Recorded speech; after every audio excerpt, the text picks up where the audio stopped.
Good competitive practice. We had some game on the line periods, working some situations, worked some red zone. Really proud to see the offense really bounce back so far this week. After the scrimmage, like I told you, defense really won that scrimmage, but offense has had a really good week so far this week. A lot of competitive spirit, a lot of player leadership. That something we've been wanting to see show up. That's shown up today in the last few days. So, want to continue to push that trend. Right on the right, Zach.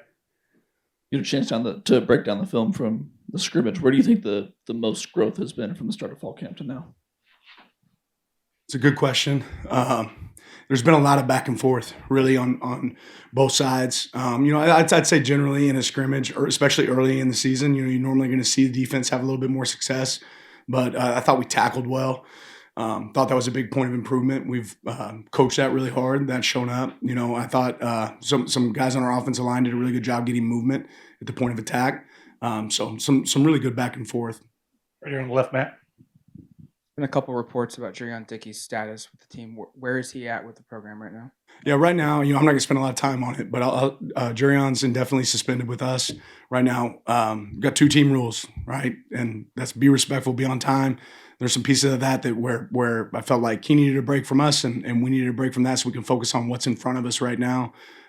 Wishing him nothing but the best as far as success and want to see him get back to where he can be a contributor for somewhere when, that might be here, that might be somewhere else, but won't spend any more time on that.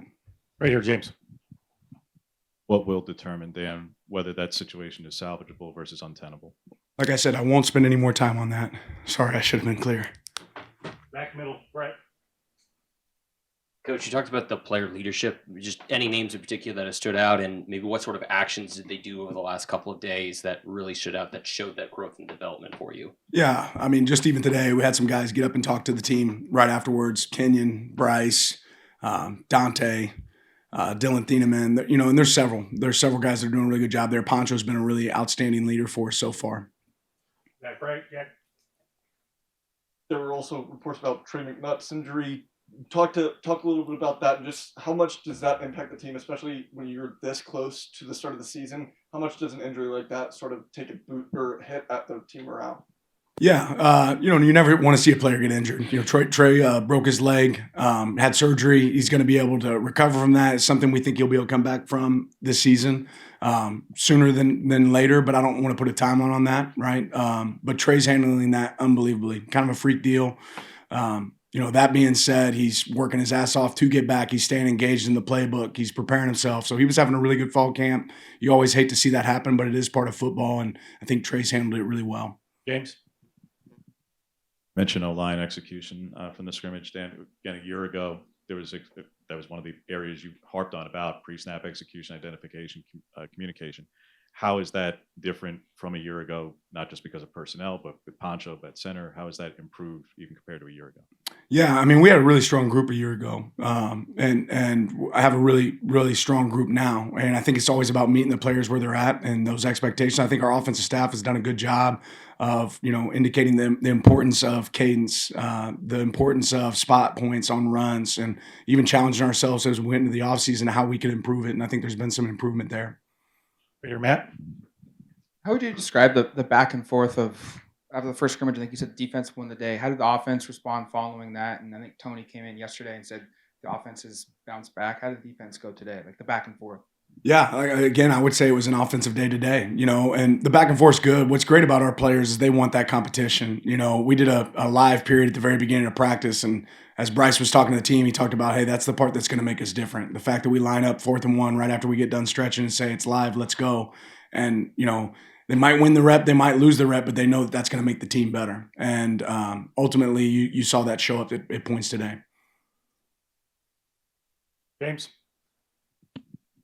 Where has Poncho gotten better? But you talked about in leadership capacities, but I'm talking about just strictly between the lines as a center, as a player, whether it's identifications, box counts, those sorts of things, the in the weeds stuff. Dan, where has he gotten better, even compared to the end of the season? Yeah, all of that. right? All of that, and more than anything, you see so many things at center. You're in charge of IDing so much from a defensive perspective, what front we're in, where the pressure can come from. His communication is really key to our success up front, and he's done an unbelievable job of having poise in the chaos because there's a lot of chaos. We pitch a lot of different things at him. He's handled that really well, but there's not a look that we could put up there, that Pancho wouldn't have an understanding on how to handle. Back middle, Brett.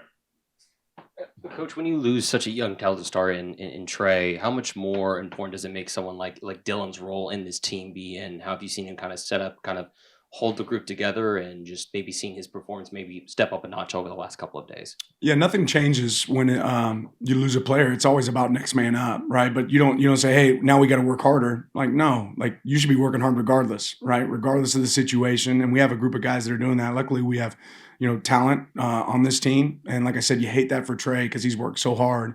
But it's part of football. It happens at times. James. Right around the midpoint of fall camp, where has Dante improved from a couple of weeks ago? And if nothing stood out immediately after the first scrimmage, what will we hope to see from him here in the second scrimmage to where something will stand out in a positive way? Yeah, just confidence in the offense. Dante said that to the team today too about, we're the guys on the field that have to execute the plays. And, he made a check here at the end of practice today to end up throwing a touchdown that was, an elite check. He had a little back and forth, playing chess with the defense today on some different checks. So those are things that'll always excite me. He made a great decision to throw the ball away today in the red area.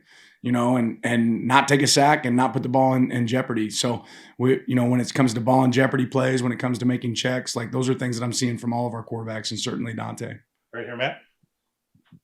Dakota's about a year from his injury last year. How far along has he come from that, and just kind of the impact opportunity he has right now in the secondary? Yeah, it's always tough when you're coming back from so much time off, and it's building confidence in your ability and understanding what you're doing. And Dakota's attacked that. He's gone.